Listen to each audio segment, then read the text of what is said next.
Hit TV ప్రేక్షకులకు నమస్కారం. నేను మీ మహేష్. యుద్ధం యుద్ధం యుద్ధం దీనికి సంబంధించిన అప్డేట్స్ మీరు హిట్ టీవీ నుంచి నేరుగా తెలుసుకుంటున్నారు. ఇప్పటికీ పార్ట్ 1, పార్ట్ 2, పార్ట్ 3, పార్ట్ 4 అని చాలా పార్ట్స్ చేసాం. అండ్ దీనికి సంబంధించిన వేరే పర్స్పెక్టివ్ని కూడా కొత్త అనలిస్టులతో మేము ముందుంచుతున్నాం.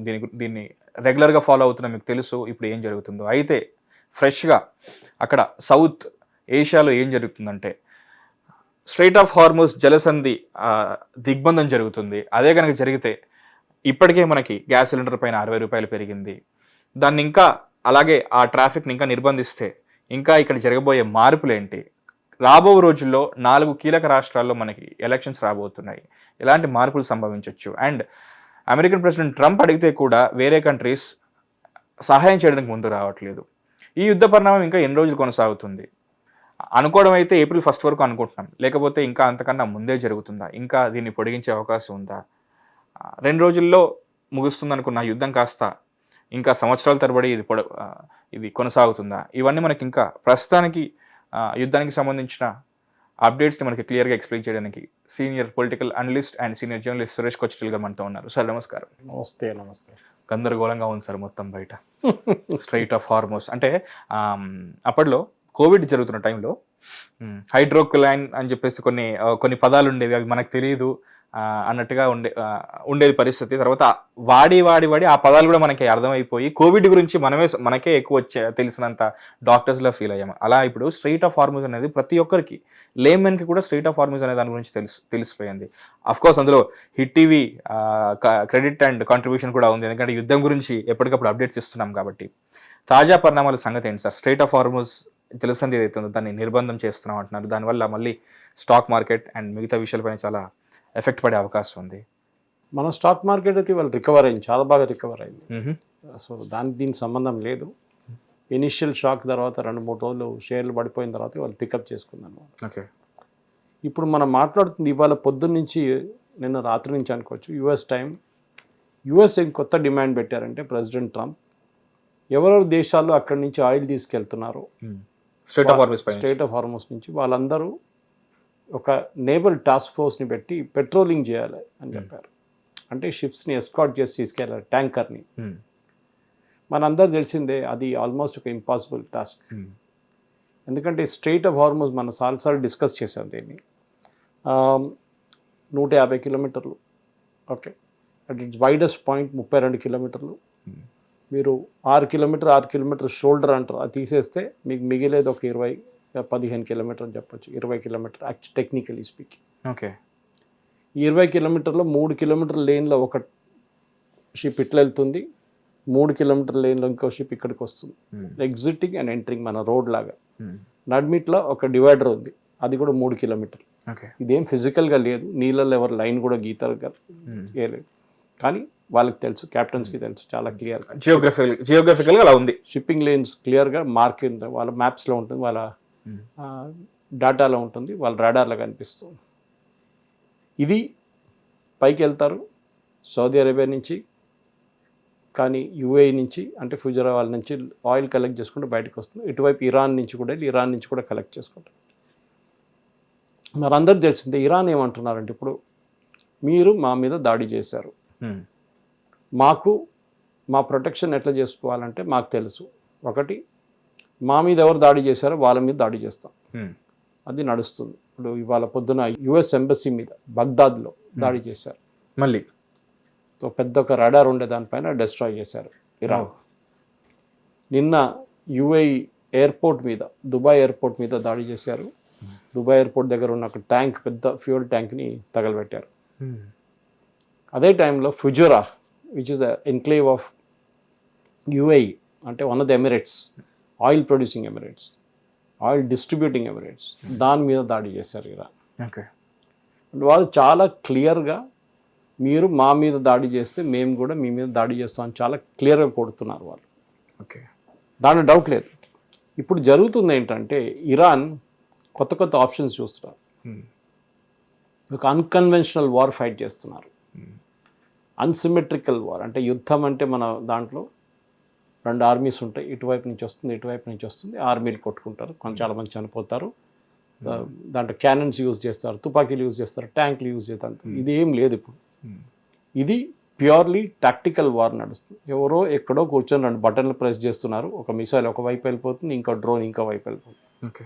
ఇప్పుడు ప్రెసిడెంట్ ట్రంప్ ఏం చెప్పారు, Japan, South Korea, China, France, Australia, UK వీళ్ళందరూ కలిసి ఒక నేవల్ ఫోర్స్ని బట్టి స్ట్రెయిట్ ఆఫ్ హార్మోస్ని పెట్రోల్ చేద్దాం, షిప్స్ని అన్ని ఎస్కాట్ చేసి తీసుకెళ్దాం అని చెప్పారు. కానీ అది నడవట్లేదు. ఆస్ట్రేలియా నో చెప్పేశారు, ఆస్ట్రేలియా స్ట్రైట్ అవే. ఫ్రాన్స్ కూడా నో చెప్పారు. యూకే మేము చూస్తాము ఇంకా decide చేయలేదన్నారు.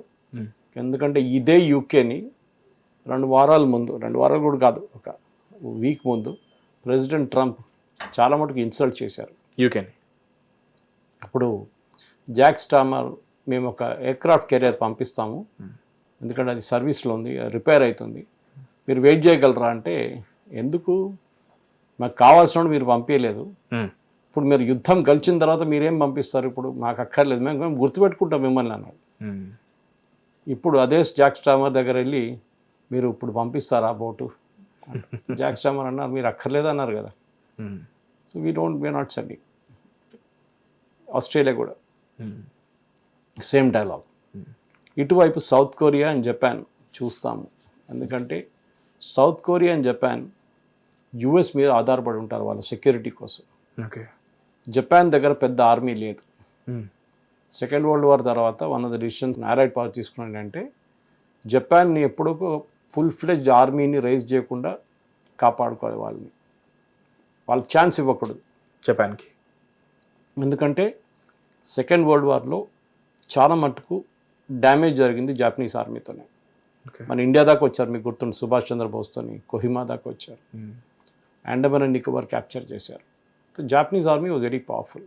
Okay. So second world war తర్వాత హిరోషిమా నాగసాకి బాంబింగ్ జరిగిన తర్వాత పర్ల్ హార్బర్ స్ట్రైక్ దానికన్నా ముందు వీళ్ళు డిసైడ్ ఏం చేస్తారు, వీళ్ళని ఆర్మీ పెట్టనీయకూడదు. ఆర్మీ ఉంటుంది, పేరు కోసం ఒక ఆర్మీ ఉంటుంది, కానీ నాట్ అ ఫైటింగ్ పవర్. కానీ ఎవరు చూసుకుంటారు వాళ్ళని, యుఎస్. ఓకే. ప్రాక్సీ అని కాదు, ఒఫిషియల్లీ యుఎస్ సంతకం పెట్టేశారు, మేము మిమ్మల్ని, మీ సెక్యూరిటీ మా దగ్గర ఉంది, మేము చూసుకుంటాం.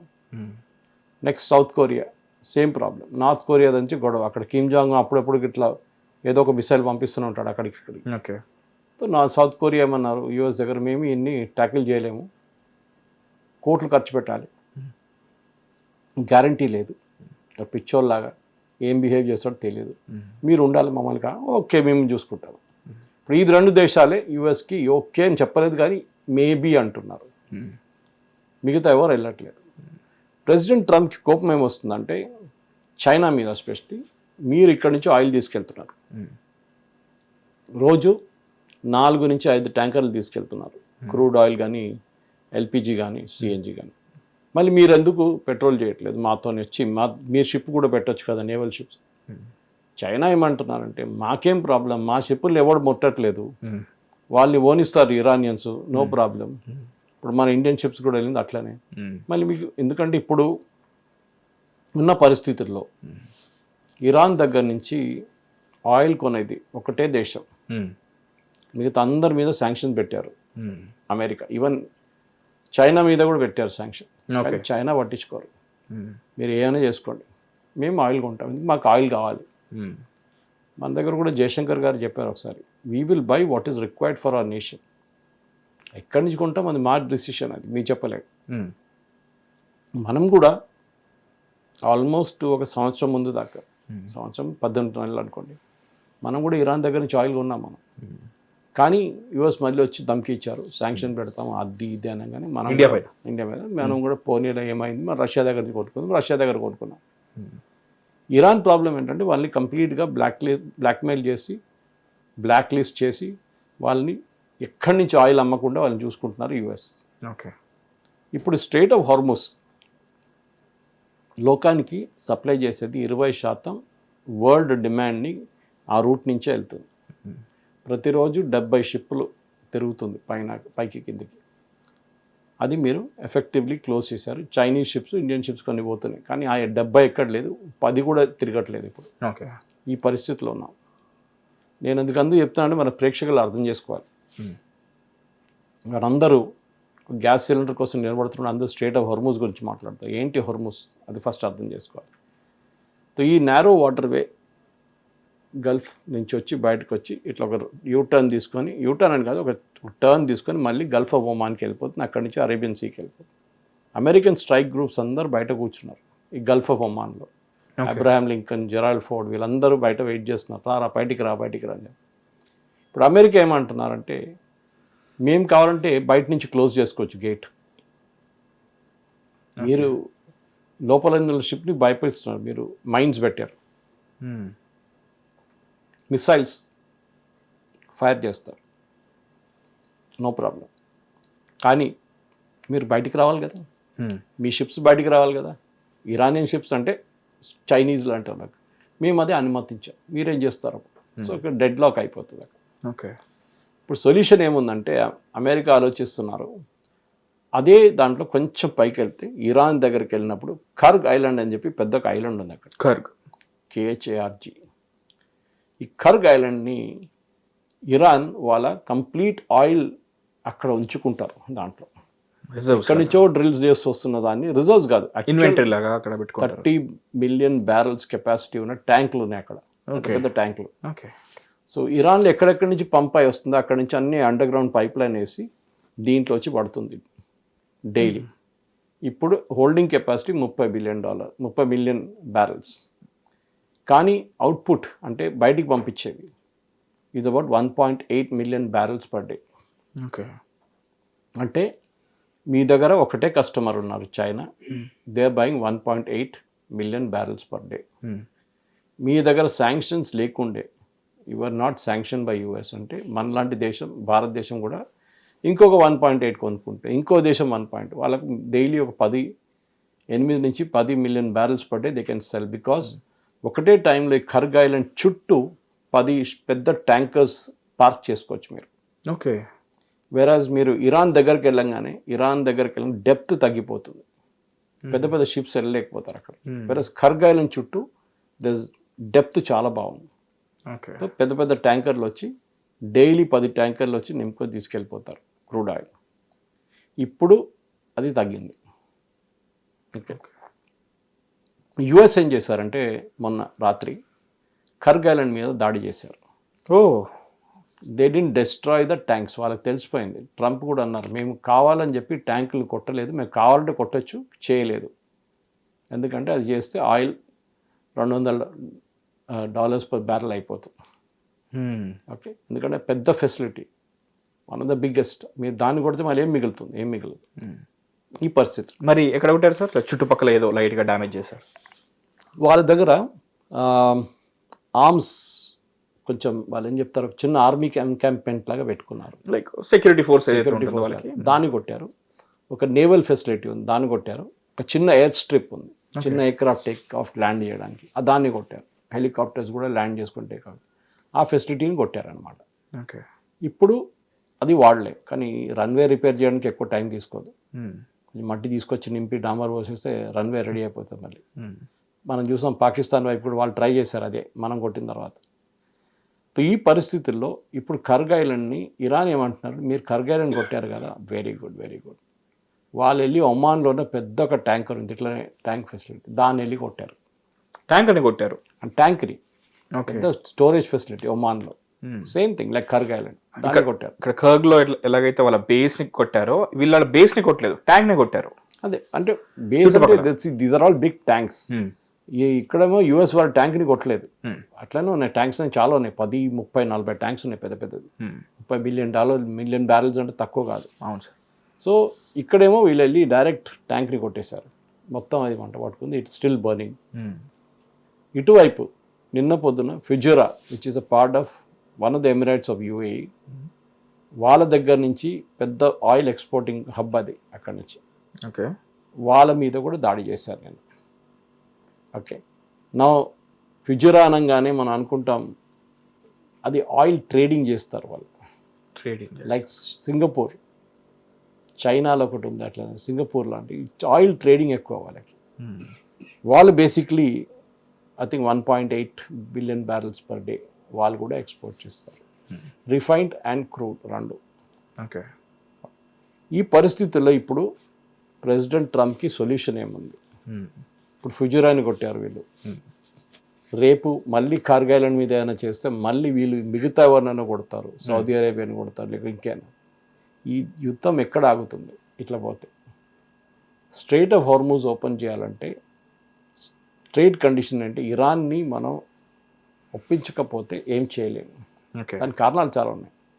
South Iran which is facing the Strait of Hormuz మొత్తం కొండలు ఉన్నాయి, అక్కడ అన్ని మౌంటైన్స్ ఉన్నాయి, మౌంటైన్స్ అండ్ చాలా మటుకు ఒక రగ్గడ్ టెరైన్ ఉంది, అది కేవ్స్ ఉన్నది.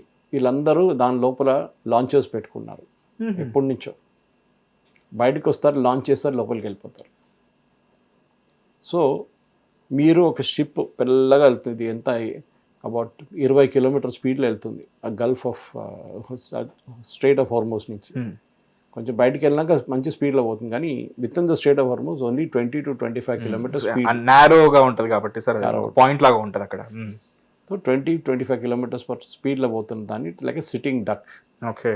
ఇరాన్ ఒకడు పైన ఏదో ఒక కేవ్లో కూర్చొని ఒక రాకెట్ ట్రపల్ గ్రెనేడ్ తీసుకొని ఫైర్ చేస్తాడు, మిసైల్ ఒకటి, క్లియర్ షాట్ ఉంటుంది పైగా, and the distance is hardly anything. Matter of seconds అదేంటి షిప్ని కొట్టేస్తారు. సేమ్ విత్ డ్రోన్స్, ఒక చిన్న ట్రక్ పెట్టుకొని దాని నుంచి లాంచ్ చేసి ట్రక్ని మళ్ళీ దాచేస్తారు ఎక్కడ లోపల. శాటిలైట్ అని తీసుకొచ్చి వీళ్ళు చూడంగానే అది కనిపించదు, అక్కడ ఎక్కడ పోయిందో తెలియదు. మూడోది వీళ్ళు మైన్స్ వేశారు, సీలో మైన్స్ వేశారు.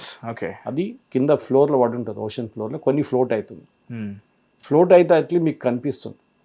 మైన్ మీరు నీళ్ళలో వెళ్ళి డెస్ట్రాయ్ చేయలేరు. ఫస్ట్ దాన్ని you to pick it up, okay, and then మీరు కావాలంటే షోర్కి తీసుకురావచ్చు, లేకుంటే సీలోనే డెస్ట్రాయ్ చేయొచ్చు. దాని మీద ఇంకొక ఇగ్నైటర్ పెట్టి, లేకుంటే ఇంకొక ఏం చెప్తారు బ్లాస్టర్ పెట్టి బ్లాస్ట్ చేయాల్సి వస్తుంది. దాన్ని కొంచెం దూరంకి వెళ్ళి మళ్ళీ బ్లాస్ట్ చేయొచ్చు.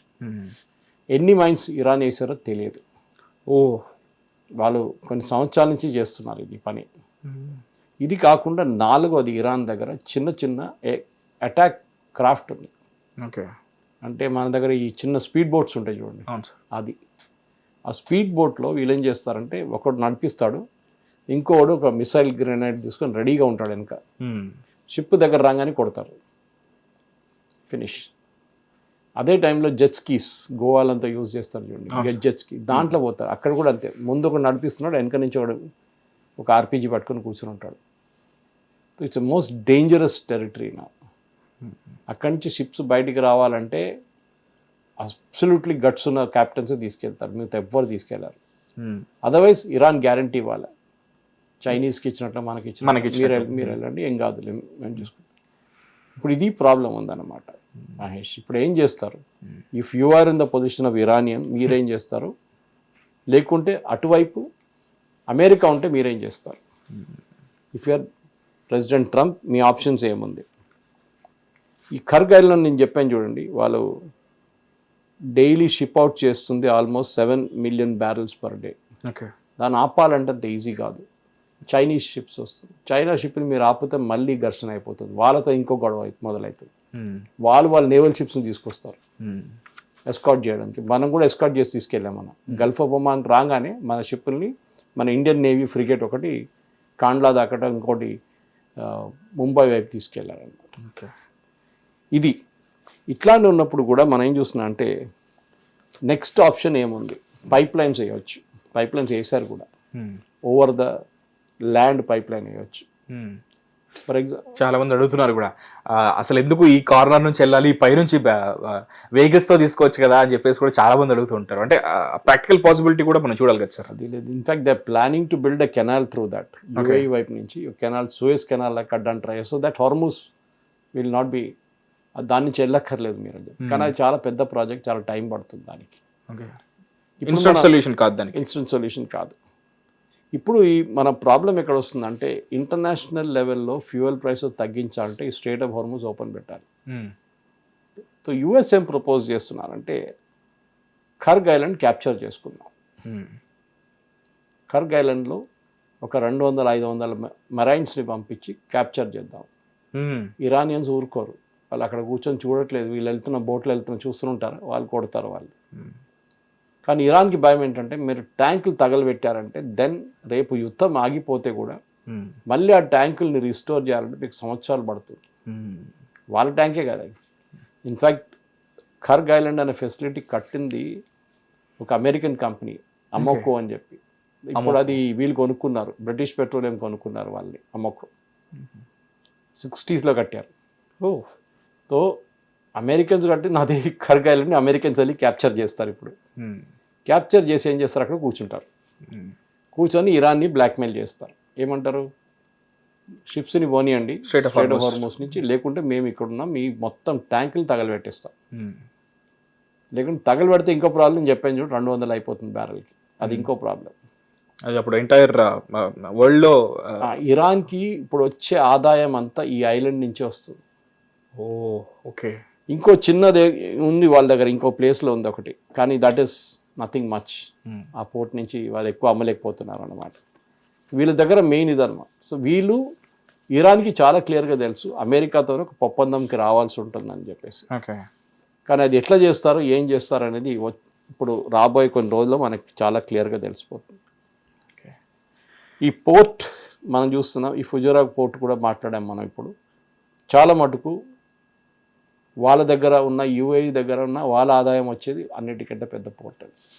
అక్కడి నుంచి ఆల్మోస్ట్ 18 మిలియన్ క్యూబిక్ మీటర్స్ వాళ్ళు అమ్ముతారు అక్కడి నుంచి. అండ్ నేను చెప్పాను చూడండి, one of the top hubs సింగపూర్తో కంపేర్. సింగపూర్లో ఆయిల్ లేదు కానీ వాళ్ళు ట్రేడింగ్ చేస్తారు అలా. ఇది కూడా అంతే, షిప్స్ వస్తుంది, షిప్స్ తీసుకెళ్తారు, ట్రేడింగ్ నడుస్తూనే ఉంటుంది అన్నమాట.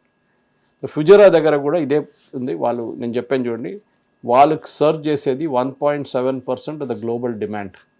చిన్న నంబర్గా అనిపించచ్చు కానీ చాలా పెద్దది అది. For example straight of Hormuz నుంచి బయటికి వచ్చేది, లోకంకి వచ్చే ఫర్టిలైజర్, క్రూడ్ ఆయిల్, రిఫైన్డ్ అంటే refined oil, that is petrol and diesel, gas, natural gas Qatar నుంచి 20% ద వరల్డ్ సప్లై అక్కడి నుంచి వస్తుంది. ఫర్టిలైజర్ అయితే 40%. ఓకే. ఎరువులు కావాలంటే రేపు, ఇప్పుడు మనకు టెన్షన్ లేదు, మన దగ్గర ఉంది. కానీ ఇది ఇంకొక 6 నెలలు పొడిగిస్తే యుద్ధం, ఫర్టిలైజర్ సంగతి ఏమవుతుంది?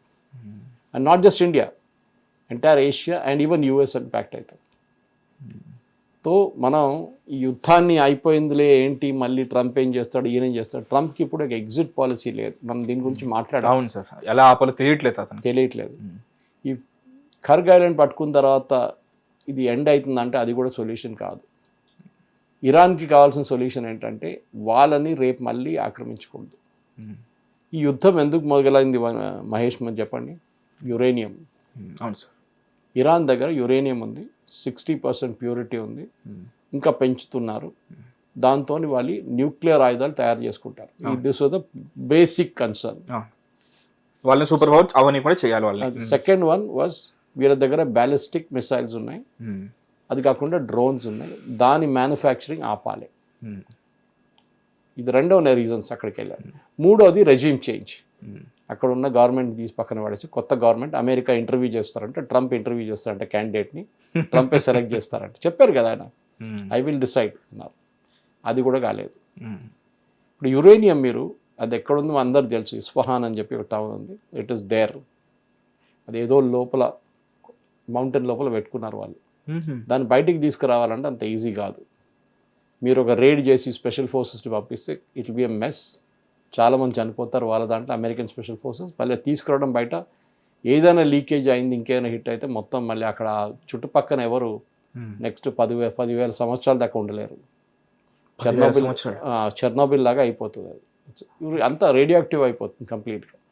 Okay, if the thing leaks, ఏదైనా మీరు ఎవరైనా అటాక్ చేశారో దాని మీద యురేనియం తీసుకెళ్తున్నప్పుడు, then it will become damaged. 400 కిలోలు ఉన్నాయి దానికోసం. రష్యా మొన్న ఏమన్నారంటే తెలియదు, నాన్ కన్ఫర్మ్ రిపోర్ట్స్, కానీ మీడియా హౌస్ అన్నీ చెప్తున్నారు. ప్రెసిడెంట్ ట్రంప్తో ఒక ఫోన్ కాల్ చేశారు మొన్న పుటిన్కి. చేసినప్పుడు పుటిన్ ఒక ఆఫర్ ఇచ్చారంట, నేను పని చేస్తాను, ఇరాన్తో మాట్లాడి ఆ యురేనియం తెచ్చి మా దగ్గర పెట్టుకుంటాను. మా దగ్గర చాలా ఉన్నాయి యురేనియం, న్యూక్లియర్ వెపన్స్ కూడా ఉంది, కానీ వాళ్ళు తెచ్చే యురేనియం తెచ్చి మా దగ్గర పెట్టుకుంటా, మీ ప్రాబ్లమ్ సార్ట్ అవుట్ అయిపోతుంది కదా. వాళ్ళకి ఓన్లీ వాళ్ళ ప్లాంట్ ఉంది, న్యూక్లియర్ ప్లాంట్ ఒకటి, అది నడిపించడానికి కావాల్సిన యురేనియం ఇచ్చేస్తాం, which is low grade, purity ఎక్కువ ఉండదు. మిగతా మేము తెచ్చుకుంటాం అంటే ట్రంప్ నో అని అంట. Actually it is a foolish thing. Yes అని చెప్పాలి ఉండే, ఎందుకంటే మన first primary problem sort out అయిపోతుంది. ఇరాన్ దగ్గర యురేనియం ఉండదు, అంటే హై గ్రేడ్ యురేనియం ఉండదు. తర్వాత వాళ్ళు మిగతా ఇంకా తెచ్చుకొని తర్వాత ప్రాసెస్ చేస్తారు, that's a different thing. Second is వాళ్ళ దగ్గర ఉన్న సెంట్రిఫ్యూజెస్, ఈ ప్యూరిఫై చేయడానికి యూజ్ చేసిన సెంట్రిఫ్యూజెస్ని డెస్ట్రాయ్ చేయాలి కంప్లీట్. అది IAEA సూపర్విజన్లో చేయాల్సి వస్తుంది. అది కూడా చేయొచ్చు. ఇలా facility, manufacturing facility for ballistic missile అదొక పెద్ద స్టిక్కింగ్ పాయింట్. అది ఇరాన్ అంత ఈజీగా అగ్రీ చేయరు. ఎందుకంటే వీళ్ళ దగ్గర వీళ్ళు ఒకటే తయారు చేసేది కాదు, తజికిస్తాన్లో కూడా తయారు చేస్తున్నారు డ్రోన్లు అండ్ మిసైల్స్. అక్కడి నుంచి వీళ్ళు తెప్పించుకుంటున్నారు. తజికిస్తాన్ కొంత రష్యాకి అమ్ముతున్నారు. ఇప్పుడు ఈ షహీద్ 2 డ్రోన్స్ అని వాడుతున్నారు చూడండి, చాలా ఎఫెక్టివ్గా. అది చాలా మటుకు ఇరాన్లోనే తయారైంది. ఇరాన్ దాన్ని చాలా బాగా వాడుకుంటున్నారు. They really know how to use it. చిన్న పికప్ ట్రక్ నుంచి మీరు టేక్ ఆఫ్ చేసుకోవచ్చు. చిన్న మీరు ఒక 10 feet రోడ్ ఉంటే దాని నుంచి ఇట్ కెన్ టేక్ ఆఫ్. చిన్న ప్లేన్ లాగా, అది అన్పైలటెడ్ అన్మ్యాన్డ్ ప్లేన్ అని చెప్పి, like kind of remote control లాగా. Yeah, it's huge. బట్ చిన్న మన దగ్గర ట్రైనర్ ఎయిర్క్రాఫ్ట్ తిరుగుతూ ఉంటుంది బేగంపేట నుంచి అప్పుడప్పుడు, అట్లాంటిది. సో ఈ డ్రోన్స్ని ఆపడం చాలా ఛాలెంజింగ్గా ఉంది ఇప్పుడు. మిసైల్స్ అప్పుడు కూడా ఆపొచ్చు, కానీ డ్రోన్స్ని ఆపలేకపోతున్నారు. ఇప్పుడు ఇవాళ పొద్దున ఇరాన్ అంటున్నారు, మేము ఒక లాంగ్ రేంజ్ మిసైల్ ఫైర్ చేసాం టెస్టింగ్ పర్పస్. డాన్సింగ్ మిసైల్ అంటుంది. Dancing missile, okay. దాన్ని 2000 kilometers దాకా దాన్ని డిస్టెన్స్ కవర్ చేయొచ్చు. అది మన అగ్ని లాగా. అగ్ని కెన్ కవర్ మోర్ ఆల్సో. అగ్ని గోస్ అప్ టు 3000. వీళ్ళు ఇప్పుడు ఎవరిని కొడతారు? ఇజ్రాయిల్ని అయితే అప్పుడప్పుడు కొడుతూనే ఉంటారు వీళ్ళు. US కూడా కొడతారు ఇంకా నెక్స్ట్, చెప్పలేం కదా. ట్రూ, ఎందుకంటే డిస్టెన్స్ కూడా ఇప్పుడు ఎందుకంటే వీళ్ళ main enemy US and Israel. Trump అంటున్నాడు మేము మొత్తం జంప్షన్ చేస్తాం, వాళ్ళ మిలిటరీ లేదు, ఎయిర్ ఫోర్స్ లేదు, నేవీ లేదు, కానీ వాళ్ళు ఇప్పుడు కూడా వాళ్ళు పోరాడుతున్నారు. ఎక్కడి నుంచి మిసైల్స్ వస్తుంది వీళ్ళకి తెలియట్లేదు, ఎక్కడి నుంచి డ్రోన్లు వస్తున్నాయి వీళ్ళకి తెలియట్లేదు. యుక్రెయిన్ నుంచి ప్రతిరోజు వీళ్ళు కొడుతున్నారు, ప్రతిరోజు. ఇప్పుడు చూడండి, చెప్పాను, అమెరికన్ ఎంబసీ మీద కొట్టారు, ఒమాన్ మీద చేశారు, కువైత్ కొట్టారు, ఇలా ఎయిర్పోర్ట్ పక్కన, దుబాయ్ ఎయిర్పోర్ట్ పక్కన అక్కడ బాంబ్ చేశారు. దుబాయ్లో ఉన్న ఎక్కడెక్కడ మేజర్ ప్లేసెస్ ఉన్నాయో, పోర్ట్స్ ఉన్నాయో అన్నీ ఖాళీ చేయమని చెప్పి ఇరాన్ ఆర్డర్ ఇచ్చారు పక్కన ప్రజలకి. మేము అక్కడ బాంబ్ చేయబోతున్నాం, ఎందుకంటే మా పోర్ట్ మీద బాంబ్ చేసిండ్రు ట్రంప్ ఖర్గ్ ఐలాండ్లో, మేము కూడా మీ మీద చేస్తాం. ఇది ఎట్లయిపోయిందంటే కొట్టేది ఒకడు, మీరు కొడుతున్నాడు ఇంకోండి. అమెరికాని కొట్టడానికి దమ్ లేదు, లేకుంటే distance wise it's two long. So ఎవడు దొరికాడు, వాళ్ళ పక్కన నైబర్ దొరికాడు, వాడిని కొడుతున్నారు. మేము కూడా చూసాను సార్ దానికి సంబంధించి. లాజిక్ ఏంటంటే మీరు అమెరికాకి సహాయం చేస్తున్నారు, గ్రేట్. మీరు వాళ్ళ ఎయిర్ ఫోర్స్ బేస్కి ప్లేస్ ఇచ్చారు, పెద్ద ఎయిర్ ఫోర్స్ బేస్ ఉంది, లైక్ ఖతార్లో అట్లా 8,000 people, 8,000 సర్వీస్ పర్సన్ పని చేస్తారు అక్కడ. మీరు కువైట్లో స్పేస్ ఇచ్చారు, సౌదీ అరేబియాలో బేస్ ఇచ్చారు, ఒకటి కాదు 5-6 బేస్లు ఉన్నాయి సౌదీ అరేబియాలో. బహ్రెయిన్లో 5th Fleet, US 5th Fleet అంటే వాళ్ళ నేవీ హెడ్ క్వార్టర్స్ అది. అమెరికా వాళ్ళ ఫ్లీట్ని వాళ్ళ దేశంలో పెట్టకుండా చాలా చోట్ల పెట్టుకుంటుంది, ఎందుకంటే అమెరికా చాలా దూరం. మిడిల్ ఈస్ట్లో మీరు ఒక ఇంటర్వెన్షన్ చేయాలంటే, ఒక బాంబింగ్ రైడ్ చేయాలంటే మీరు ఎక్కడి నుంచి తెచ్చుకోవాలి? అమెరికా నుంచి తెచ్చుకోవాలి ఎయిర్క్రాఫ్ట్ అని, లేకుంటే డిగో గార్షియాని తెచ్చుకుంటారా? చాలా చిన్న ఫెసిలిటీ అది. మీకు పర్మనెంట్ బేసిస్ కావాలండి. ఓకే, ఆ పర్మనెంట్ బేసిస్కి మీరు ఆఫర్ ఏమి ఇచ్చారు? మీ మీద ఎవరు దాడి చేయకుండా మేము చూసుకుంటాము. సౌత్ కొరియా అండ్ జపాన్ గురించి మాట్లాడింది అట్లని వీళ్ళకు కూడా, ఆల్ అరబ్ నేషన్స్ అంటే GCC కంట్రీస్కి అష్యూరెన్స్ అమెరికాది ఏంటంటే, మాకు ఒక బేస్ ఇచ్చేసేయండి, ఒకటి కాకుండా ఎక్కువ వస్తే ఇంకా మంచిది, మేము మిమ్మల్ని కాపాడుకుంటాం, మీ గవర్నమెంట్ ఎక్కడ పోదు. వీళ్ళందరూ ప్రైవేట్ లిమిటెడ్ కంపెనీలు, ఫ్యామిలీ రన్ హెయిర్లూమ్స్ అన్నీ, సౌదీ అరేబియా నుంచి ఒమాన్ దాకా it's all family run. Okay, so వాళ్ళకి భయం ఉంది, ఏదో ఒక రోజు ఒసామా బిన్ లాడెన్ ఒకటి తయారై వస్తాడు, వచ్చి మమ్మల్ని ధ్వంసం చేస్తాడు, అది భయం. కాపాడుకోవాల్సింది US. సో బేస్ ఇవ్వండి మాకు, 1, 2, 3 బేస్లు ఇవ్వండి, మేము మా ఎయిర్క్రాఫ్ట్ పెట్టుకుంటాం, మా వాళ్ళు ఉంటారు, మిమ్మల్ని చూసుకుంటాం. ఏమైనా అయితే రేపు పొద్దున వాని మీద వెళ్ళి బాంబు వేసేస్తాం, ఎవడు గొడవ చేస్తున్నాడు వాడిని ఫినిష్ చేసేస్తాం. కానీ ఆ బేస్ల మీదనే వీలేసారు ఇప్పుడు ఆ బేస్ని వీలేమంటున్నారు, మీరు అమెరికాకి ప్లేస్ ఇచ్చారు, so you are also equally guilty party. మా మీద దాడి చేశారు అమెరికా, ఎట్లా చేస్తారు? మీ పోర్ట్ నుంచి టేక్ ఆఫ్ చేసి, మీ రన్వే నుంచి టేక్ ఆఫ్ చేసి మా వైపు వస్తున్నాడు, సో మీ రన్వే మేము కొడతాం. మీరు ముస్లిం నేషన్స్ అయినా కానీ మీరు వాళ్ళు ఏం చూడట్లేదు, ముస్లిం నేషన్, ఈద్ నడుస్తుంది, రమదాన్ ఉంది, ఏం చూడట్లేదు. ఓకే, ఇరాన్ ఏమంటున్నారంటే, ఇరాన్కి ఒక సివిలైజేషనల్ బ్యాటిల్, ఇది సర్వైవల్ బ్యాటిల్. వాళ్ళకి వాళ్ళకి ఎట్లనో దీని నుంచి బతికి బయటపడాలి. దీనికన్నా వెన్ ఇరాక్ వార్ జరిగినప్పుడు సద్దాం హుసేన్ ఇరాక్ నుంచి వచ్చి ఇరాన్ మీద దాడి చేశారు. మీకు గుర్తుండి కువైత్కి వెళ్ళే ముందు, కువైత్ తర్వాత జరిగింది. అప్పుడు అన్ని దేశాలు including those in the Middle East Saddam Hussein support చేశారు. ఓకే. ఎందుకంటే వాళ్ళకి ఇరాన్ గురించి తెలుసు. ఈయన వెళ్ళి వాళ్ళు ఫినిష్ చేసేస్తే Iran will become a modern country again like Shah of Iran వచ్చిన టైం. సద్దాం హుసేన్కి ఇంకో ప్లాన్లు ఉండే, వీళ్ళు ఆయిల్ ఫీల్డ్స్ అని కొట్టేసి నేను తీసుకుంటానే ఆయన ప్లాన్ ఉండే, కానీ జరగలేదు. 10 సంవత్సరాలు పోరాటం జరిగింది వీళ్ళు దాంట్లో. And Iran stood up to it. They didn't lose a single inch of land. వాళ్ళు ఒక్క ఇంచ్ ల్యాండ్ కూడా పోలేదు. వాళ్ళు గెలవలేదు, చేతించిపోలేదు. ఆ యుద్ధమే ఇరాన్ని పొజిషన్కి తీసుకొచ్చారు. ఇవాళ వాళ్ళు ఆ 10 సంవత్సరాలు అక్కడ పోరాటం చేసి ఇదేంటండి, ఇది నథింగ్. అఫ్కోర్స్ అక్కడ అమెరికా బాంబ్ చేసినట్ల సద్దాం హుసేన్ బాంబింగ్ ఏం చేయలేదు, ఎయిర్ ఫోర్స్ యూజ్ చేయలేదు, కానీ మేము పోరాడాం. ఈ ముస్తఫా ఉన్నాడు చూడండి, ఇప్పుడు ముస్తఫా ఖమ్, he was a part of this war. సోల్జర్గా పనిచేశాడు ఆ టైం. ఓకే. సో అట్లాంటి నుంచి చాలామంది ఇరానియన్స్ బయటకు వచ్చింది. వాళ్ళకి హార్డ్ అండ్ అయిపోయారు. వాళ్ళు ఎవరిని చూస్తే కోపం వాళ్ళకి, మా మీద మా సివిలైజేషన్ కొట్టడానికి మీరు వస్తున్నారు. ఇవాళ మిసైల్ ఫైర్ చేస్తే చెప్పండి, సిల్హెన్ సంథింగ్ ద మిసైల్ పేరు, దానికి ఇంకో పేరు ఉంది Ashura, which is the Parsi equivalent. Okay, Parsi దాంట్లో వాళ్ళకి రిలీజ్ వస్తుంది అషూరా. ఆ పేరు చూడండి, వాళ్ళు Persians, they are not Arabs. చాలా క్లియర్ డిఫరెన్సియేషన్ ఉంది. ఇరాన్ అటు, after Strait of Hormuz Arabs. Okay. So we will not accept the Arabs. వాళ్ళ మాకు సంబంధమే లేదు. ఇన్ఫ్యాక్ట్ ఇరాక్లో, which is the neighbour, Saddam Hussein ఉన్న ఇరాక్లో మెజారిటీ ఆర్ షియైట్స్. షియా వాళ్ళు ఉన్నారు మెజారిటీ, ఇరాన్ లాగానే. ఇరాన్లో వాళ్ళు 90%, 95% వాళ్ళు. ఇక్కడ 50% కన్నా ఎక్కువ ఉన్నారు. కానీ ఇన్ని సంవత్సరాల దాకా వాళ్ళని పరిపాలించింది మైనారిటీ వాళ్ళు. ఓకే. ఏది, సున్నీ వాళ్ళు. దాని తర్వాత మన సద్దాం హుసేన్ ఒక కమ్యూనిటీ ఉన్నారు వాళ్ళు. సో వీళ్ళకి కోపం ఉండే. ఇప్పుడు ఏం జరుగుతుంది, ఆ యుద్ధం ఇరాన్ నుంచి మారి ఇప్పుడు ఇరాక్కి వెళ్ళింది. ఓకే. మన బాంబింగ్ చేశారు అమెరికా అండ్ ఇజ్రాయెల్ కలిసి ఇరాక్ మీద. మీకు గుర్తుంటుంది ISIS. Okay, now it's Iraq and Syria ISIS. ISIS ఎక్కడ లేదు ఇప్పుడు. సిరియాలో ఉన్నారు, ఇరాక్లో ఉన్నారు. అక్కడ కర్డ్స్ ఉన్నారు. కర్డ్స్ సిరియాలో కూడా ఉన్నారు. టర్కీ మీద దాడి చేస్తారు. టర్కీ ఇప్పుడు రీసెంట్లీ ట్రంప్ ఒక ప్రపోజల్ తీసుకొచ్చారు, మీకు గుర్తుంటుంది. వీళ్ళకి ఆయుధాలు ఇద్దాం కర్డ్స్కి, వాళ్ళు ఇరానియన్స్ని అటాక్ చేస్తారు, మనం గెలిచిపోతాం, మనం ఇరాన్ గవర్నమెంట్ మన చేతికి వచ్చేస్తుంది, వెనిజువేలా లాగాని. కానీ ఇమ్మీడియట్గా ఎర్దోగాన్ వార్నింగ్ ఇచ్చారు అక్కడి నుంచి, కర్డ్స్కి ఆయుధాలు ఇవ్వకండి, వాడు రేపు నా మీద వచ్చి పడతాడు వీళ్ళందరూ కలిసి, please don't give it to them. Immediately ఆ ప్లాన్ డ్రాప్ అయిపోయింది. రెజీమ్ చేంజ్ ఇప్పుడు లేదు. America is not interested in regime change. వెనిజువేలాలో చేసినట్లనో, లేకుంటే క్యూబాలో ఇప్పుడు చేయబోతున్నారని చెప్పేదానికి, అట్లా ఇప్పుడు జరగదు. That thing is out of question. నాకు విషయం అర్థమైంది సార్. ముజ్తబా ఇప్పుడు అంటే ముజ్తబా గ్రిట్ని ఇప్పుడు నేను తక్కువ అంచనా వేయలేను, because he worked with Saddam Hussein. Not worked against Saddam Hussein. Worked against Saddam Hussein as soldier. పైగా ఇప్పుడు అతను ఎంత హార్డ్ అండ్ అయిపోయాడో నాకు ఇప్పుడు ఒక అంచనా వచ్చింది. అండ్ ఇప్పుడు అంటే ఇప్పుడు ఈ మొన్నటి వరకు 11 రోజులు, ఇప్పుడు 13 రోజులు అయింది అనుకుంటాను. Depends on which geography you are.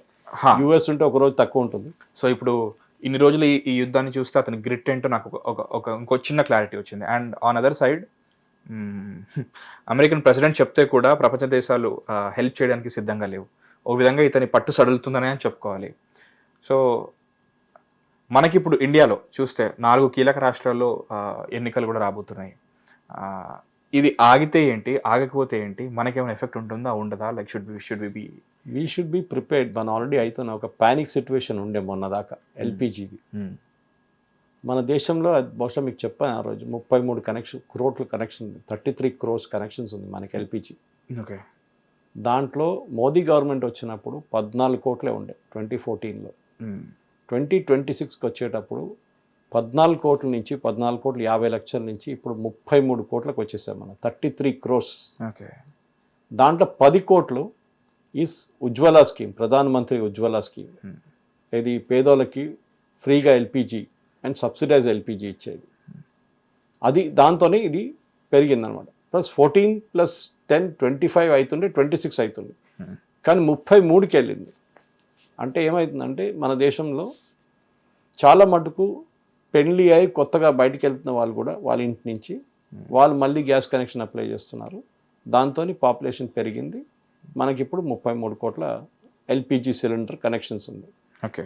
ఇప్పుడు మోదీ గవర్నమెంట్ కొత్త చట్టం మనం తీసుకొచ్చారు. ఏంటంటే మన వైపు అన్నిటికంటే సేఫెస్ట్ పైప్డ్ న్యాచురల్ గ్యాస్. మీరు ఈ పెద్ద పెద్ద గేటెడ్ కమ్యూనిటీకి వెళ్తే, పెద్ద అపార్ట్మెంట్స్కి వెళ్తే, 600-700 అపార్ట్మెంట్స్ ఉన్న దానికి వెళ్తే, మై హోమ్ భూజా లాంటిది, పెబుల్ సిటీ లాంటిది, అక్కడ పైప్డ్ గ్యాస్ కనెక్షన్స్ ఉంటాయి.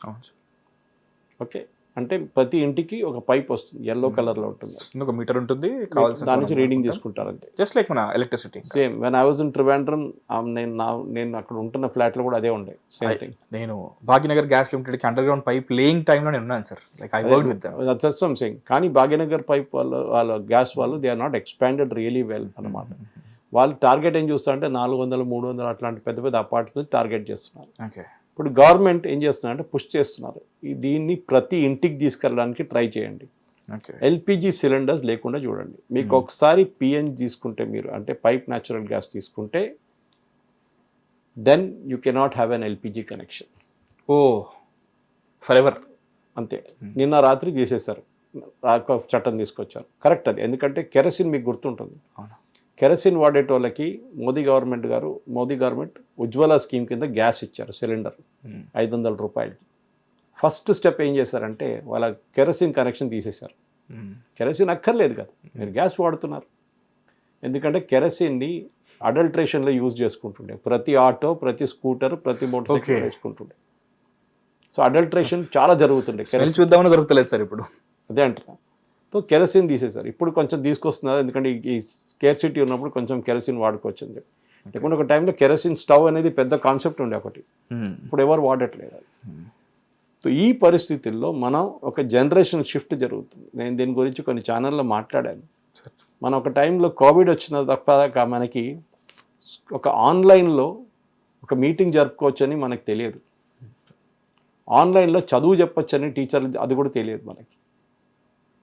కోవిడ్ పోయిందా, దాని తర్వాత కూడా ఇది నడుస్తుంది. ఇప్పుడు కూడా కాల్స్ నడుస్తుంది పిల్లలకి. అప్పుడప్పుడు ఇప్పుడు దుబాయ్లో అంతా చూడండి, గల్ఫ్లో ఇప్పుడు అన్ని బాంబింగ్ నడుస్తుందని చెప్పి వాళ్ళు స్కూల్స్కి హాలిడే ఇచ్చారు. అంటే work from home kind of thing, study from home. పిల్లలకి ఇప్పుడు టీచర్లు అందరూ ఆన్లైన్ చదువు చెప్తున్నారు. It's come back again. Likewise demonetization జరిగిన తర్వాత, దాని తర్వాత క్యాష్ అనే కాన్సెప్ట్ బయటికి వెళ్ళినప్పుడు డిజిటల్ పేమెంట్స్ తీసుకొచ్చాం మనం. దాంతో ఏమైంది, క్యాష్ అనే కాన్సెప్ట్ తగ్గింది చాలా మటుకు. అందరూ డిజిటల్ వాడుతున్నారు ఇప్పుడు. Okay, so your Zoom calls, Covid time, digital payments, ఇట్లనే మనది కుకింగ్ హ్యాబిట్స్ కూడా ఇప్పుడు మారిపోతుంది.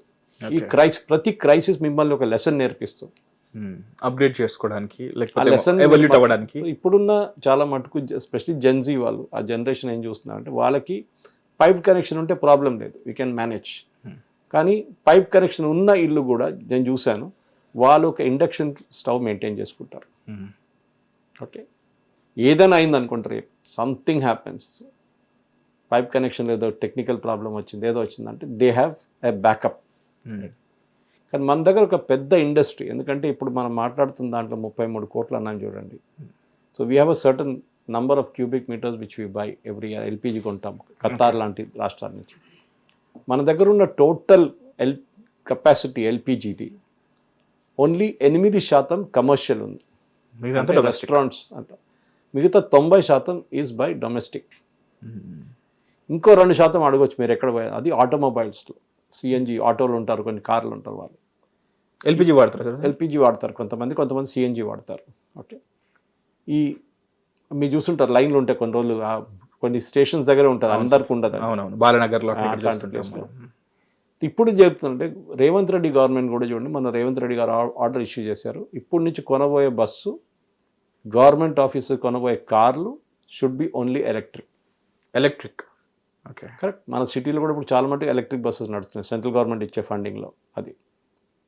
ఇది మన దగ్గర అన్నిటికంటే ఎక్కువ ఉన్న కెపాసిటీ మన దగ్గర సన్లైట్, అది మనం వాడుకుంటలేము. Solar, for example the entire Cochin airport is powered by solar. మీరు ల్యాండ్ చేసినప్పుడు ఆ గోడ మీద ఉంటుంది, this is world's only fully powered solar airport అని చెప్పి ఫుల్లీ ఫంక్షనింగ్. వాళ్ళు పెద్దది, వాళ్ళు చాలా మట్టుకు ఈవెన్ పార్కింగ్ ఏరియా పైన కూడా వాళ్ళు పెట్టేశారు మొత్తం సోలార్. ఓకే. వాళ్ళు గ్రిడ్కి ఇస్తారు పవర్, వాళ్ళకి ఎక్సెస్ కెపాసిటీ ఉన్నప్పుడు రాత్రిపూట గ్రిడ్కి ఇస్తారు. ఓకే. అట్లాంటి పరిస్థితుల్లో మనం కూడా slowly we should start changing, మన యాటిట్యూడ్ మారాలి వస్తుంది. అండ్ కొంచెం టైం పడుతుంది కానీ మారుతుంది. అండ్ మనది నిరంతరం అసలు లైక్ అన్లైక్ కొన్ని కంట్రీస్ ఉంటాయి వాళ్ళకి ఎప్పుడో కానీ కనిపించదు సన్. మనకు అలా కాదు, 24 hours కంపల్సరీ మనం 8 to 9 hours సన్ కింద ఉంటాం. మనం ఇంకా ఎక్కువ యూస్ చేసుకోవచ్చు కూడా. కరెక్ట్. అది మనం వాడట్లేదు. ఇప్పుడు చాలా మటుకు ప్రధాన మంత్రి కుసుమ్ స్కీమ్ కింద నాట్ జస్ట్ చిన్న చిన్న ఏం చెప్తారు పల్లెటూరులో ఉన్న వాళ్ళకి కాకుండా ఈవెన్ సిటీలో కూడా we can start using solar big time. దాని సోలార్ ఫార్మ్స్ క్రియేట్ చేయొచ్చు, చిన్న చిన్న 1 GB 1 kV 300 kV అట్లాంటిది లైన్స్ వేసుకోవచ్చు మనం కావాలంటే ఎంత కావాలంటే. ఓకే, వీ కెన్ క్రియేట్, మనకు కావాల్సిన కెపాసిటీ మనం తీసుకోవచ్చు, ప్రాబ్లం లేదు. చాలా మటుకు గవర్నమెంట్ సబ్సిడీ ఇస్తున్నారు దాంట్లో. I think solar is the way forward. ఎందుకంటే మన కుకింగ్ మెథడాలజీ ఇప్పుడు మీరు తిరుమలలో చూడండి, మిగతా ప్లేస్లో చూడండి, అక్కడ ఉన్న అన్నదానం దాంట్లో చాలా మటుకు స్టీమర్స్ వాడతారు వీళ్ళందరూ. Okay. We should change our methodology of cooking అన్నమాట. అక్షయ పాత్ర చూడండి, సో మనం అన్నిటికీ ఎల్పిజి వాడక్కర్లేదు. ఎందుకంటే మనం ఎప్పుడైనా కానీ, ఇప్పుడు కాదు, మీరు ఇంకో 50 సంవత్సరాల తర్వాత కూడా మీరు సౌదీ అరేబియా నుంచే కొనాల్సి వస్తుంది, ఖతార్ నుంచే కొనాల్సి వస్తుంది. మన దగ్గర కెపాసిటీ లేదు, మనం హార్డ్లీ 8% మన దగ్గర ఉంది మన local domestic production. Krishna Godavari basin కానీ, బాంబే హై కానీ, అస్సాం వైపు దిబ్రూగర్ కానీ, ఇక్కడ అస్సాం కేన్ ఇండియా రాజస్థాన్లో చాలా తక్కువ ఉంది మనకి. It's high time that we switch to alternate modes. ఒక్కటి మీరు ఎగ్జాంపుల్ ఇండియన్ రైల్వేస్ తీసుకోండి. ఒక టైంలో మనకి ఇండియన్ రైల్వేస్లో ముందు స్టీమ్ ఇంజిన్, దాని తర్వాత డీజిల్ ఇంజిన్ వచ్చింది. Diesel, coal. ఓకే, స్టీమ్ నుంచి దట్ ఈస్ కోల్ నుంచి తర్వాత డీజిల్ ఇంజిన్కి వచ్చింది. ఇప్పుడు డీజిల్ ఇంజిన్ మొత్తం తీసేసి కంప్లీట్లీ ఎలక్ట్రిఫై చేసేసారు. ఓకే. ఇండియన్ రైల్వేస్ చాలా తక్కువ డీజిల్ వాడుతున్నారు, అసలు వాడట్లేదు ఆల్మోస్ట్, అట్లా చెప్పుకోవచ్చు మనం. చూడండి ఎంత how much of foreign exchange we saved. చాలా ఇంపార్టెంట్. సెల్ఫ్ డిపెండెంట్ అవుతాం మెల్లిగా. నేను ఎగ్జాంపుల్ దానికోసం ఇచ్చాను. ఒకటి డిజిటల్ మెథడ్ ఆఫ్ లెర్నింగ్, ఇంకోటి యూపీఐ మెథడ్ ఆఫ్ పేమెంట్. ఈ రెండు మనం ఒక 10 సంవత్సరాల ముందు ఆలోచించి ఎప్పుడు వడి చేస్తారు డిజిటల్ పేమెంట్ అది ఇది అంటారు. చిదంబరం గారు ఒక ఫేమస్ వీడియో ఉంది, కూరగాయలు ఒక లేడీ గురించి మాట్లాడుతూ లోక్సభలో. ఆమెకి ఏం తెలుసు, చదువు లేదు, ఆమెకి ఇంటర్నెట్ అంటే ఏంటి, ఫోన్ ఉంటుందా ఆమె దగ్గర, ఆమె డిజిటల్ బ్యాంక్ అకౌంట్ ఉంటుందా ఆమెకి, ఇదన్నీ రిడిక్యూల్ చేసిన మనిషి చిదంబరం. కానీ ఏమైంది ఇప్పుడు, మీరు ఎక్కడికి వెళ్తే ప్రతి చోటకి వెళ్తే ఎవరి దగ్గర చేంజ్ ఉండదు, ముందు క్యూఆర్ కోడ్ ఉంటుంది. 10 రూపాయలు కూడా మీరు క్యూఆర్ కోడ్ కొట్టాలి. 10 రూపాయలు సార్, ఈ like 11 or something if by 5 రూపాయలు ఉంటుంది, దానికి కూడా మనము క్యూఆర్. సో మనం ఎందుకంటే we cannot be depend on fossil fuel. ఎందుకంటే ఈ ఫాసిల్ ఫ్యూయల్ కూడా ఉండదు. సౌదీ అరేబియాకి తెలుసు, ఖతార్కి తెలుసు, వీళ్ళందరికీ తెలుసు. ఇది ఇంకో 50 సంవత్సరాలు ఉంటుంది, దాని తర్వాత ఏమి ఉండదు. So we have to move to new sources. ఇది ఒక ఆపర్చునిటీగా వాడుకో. నేను 100% కన్వర్ట్ చేయడం చెప్పట్లేదు, రెస్టారెంట్ వాళ్ళకి వాడాల్సి వస్తుంది. కానీ వాళ్ళు కూడా ఇప్పుడు కొత్త కొత్త సిస్టమ్ నేర్చుకున్నారు. ఇప్పుడు చాలామంది ఇండక్షన్ కుక్కర్ కోసం ఆన్లైన్లో పరుగుపెడుతున్నారు వాళ్ళు. ఇండక్షన్ కుక్కర్ కోసం ఉంటుంది, మార్పు వస్తుంది. అండ్ డెఫినెట్గా ఐ థింక్ అట్లీస్ట్ 10% మనం ఎల్పిజి నుంచి we can move to electric. It will be a big winner. ఏదైనా సొల్యూషన్స్ వస్తుంది. ఎప్పుడు చెప్తారు చూడండి, necessity the mother of invention. మనకి ఇట్లాంటి వచ్చినప్పుడు కొత్త టెక్నాలజీ, ఒక స్టార్ట్అప్ కూడా దాడుస్తాడు రేపు, I can do this for you, I can make this kind of stuff for you, this kind of stove for you అని చెప్పి కొత్త కొత్త స్కీమ్స్ రావచ్చు రేపు. బహుశా దాంతో మన ఫాసిల్ ఫ్యూయల్ కావాల్సిన రిక్వైర్మెంట్ తగ్గిపోతుంది. మన 80 నుంచి 80%, 90% మనకు కావాల్సింది ఈ ఎల్పిజి, క్రూడ్ ఆయిల్ అంటే డీజిల్, పెట్రోల్, మిగతాది సిఎన్జి, లిక్విఫైడ్ న్యాచురల్ గ్యాస్ అన్నీ మనం బయట నుంచి తెప్పించుకుంటున్నాం. I think it's high time ఆ క్వాంటిటీని తగ్గించుకొని తీసుకురావాల్సి మనం. అంత ఈజీ కాదు, but it can be done. దానికి కాలమే సమాధానం చెప్తుంది సార్. ఎందుకంటే 10 years బ్యాక్ మనం అనుకోలేదు, బట్ ఇప్పుడు మనం చాలా చేంజెస్ చూస్తున్నాం. But I'm more worried about, అంటే ఫ్యూచర్ కన్నా సరే I'm more worried about the present situation. ముజ్తబాకి అతను ఆల్రెడీ అగెయిన్స్ట్ సద్దాం హుసేన్, తను ఒక వార్ జోన్లో పనిచేశాడు, తనకు ఆ గ్రిట్ తెలుసు, తనకు ఆ సీరియస్నెస్ తెలుసు, కాబట్టి తను చాలా టాక్టికల్గా తను యుద్ధంలో పాల్గొంటున్నాడు. తనకి అఫ్కోర్స్ తనకి యుక్రెయిన్ నుంచి హెల్ప్ వస్తుంది, మిగతా వాళ్ళకి వేరే దగ్గర నుంచి వస్తుంది. బట్ ఇక్కడ అమెరికన్ ప్రెసిడెంట్ అయ్యి ఉండి తనకు ఒక సీరియస్నెస్ లేదు, ఎప్పుడు ఏం చేస్తాడో తెలియదు, అసలు ఇదంతా ఏంటి అని చెప్పేసి అక్కడ ఉన్న యురేనియంని ఎక్స్ట్రాక్ట్ చేసే ప్రాసెస్లో దాన్ని సేఫ్ ప్లేస్కి తీసేసే ప్రాసెస్లో ఏమైనా లీకేజ్ చేస్తాడా? మీరు చెప్పారు చెర్నోబిల్ అని చెప్పేసి చెప్పారు. నాకు చెర్నోబిల్ సీరియస్నెస్ తెలుసు కాబట్టి నాకు ఇప్పుడు ఇంకా ఎక్కువ టెన్షన్ ఉంది. అండ్ ఇది ఇంకా వేరే వాటికి ఎలా దారితీస్తుందో తెలియదు. అండ్ సో ఫార్ April 1 వరకు ఇదంతా ఒక సద్దు మనుగుతుందని చెప్పేసి ఒక డేట్ అనుకున్నాం అంతే. అప్పటికి అవుతుందో లేదో తెలియదు, దానికన్నా ముందు అవుతుందో కూడా తెలియదు. But all we have to do is like weight చేసి చూడడమే. ఎందుకంటే డైరెక్ట్లీ ఇండైరెక్ట్లీ మన పైన కూడా ప్రభావం పడుతుంది. మనం వాటిపైన ఎంత ఫోకస్ చేస్తున్నామో మన లోకల్ 4 రాష్ట్రాల్లో జరగబోయే లోకల్ ఎలక్షన్స్ పైన కూడా మనం ఫోకస్ చేయాల్సిన అవసరం ఉంది. రేపు ఎల్లుండి మాట్లాడదాం ఎగ్జాక్ట్ దాని గురించి కూడా మాట్లాడదాం, మళ్ళీ మీతోనే ఆ విశ్లేషణ కూడా చేద్దాం. బట్ అప్పటి వరకు we have to see wait and see ఏం జరుగుతుంది యుద్ధానికి సంబంధించి. అండ్ దీనికి సంబంధించిన అప్డేట్స్ అని మాకు క్లియర్గా ఎక్స్ప్లెయిన్ చేస్తున్నందుకు అండ్ ఫ్యూచర్కి సంబంధించిన హోప్ కూడా మాకు ఇస్తున్నందుకు thank you so much Suresh. Thank you very much. Hit TV app, ఇందులో short news, live news, entertainment shows, movies, digital magazines తో పాటు మీ జిల్లా వార్తలను కూడా ఫ్రీగా చూడొచ్చు. ఇంకెందుకు ఆలస్యం, వెంటనే హిట్ టీవీ యాప్ ని డౌన్లోడ్ చేసుకుని ఫ్రీగా ఎంటర్టైన్మెంట్ పొందండి. Hit TV app. Hit TV app. Please download Hit TV app. Hit TV app ని ఫ్రీగా డౌన్లోడ్ చేసుకొని ఎంజాయ్ చేయండి. మీకు నచ్చిన ఎంటర్టైన్మెంట్ కోసం హిట్ టీవీ యాప్ ని ఫ్రీగా డౌన్లోడ్ చేసుకుని ఎంజాయ్ చేయండి. హిట్ టీవీ యాప్ని డౌన్లోడ్ చేసుకుని ఆస్వాదించండి, ఆశీర్వదించండి. ఇంతమంది సెలబ్రిటీలు హిట్ టీవీ యాప్ ని డౌన్లోడ్ చేసుకోండి అని చెప్తున్నారంటే ఎంత మంచి యాప్ ఆలోచించండి. అమెరికా అమెరికాలో చదవాలనుకునే వాళ్ళకి విశ్వసనీయమైన పేరు మన శౌర్య కన్సల్టెన్సీ. UK లో 1 year masters, UK లో 1 year masters, 2 years work permit up to 5 years visa. Contact Saurya Consultancy. Contact 89851 89851.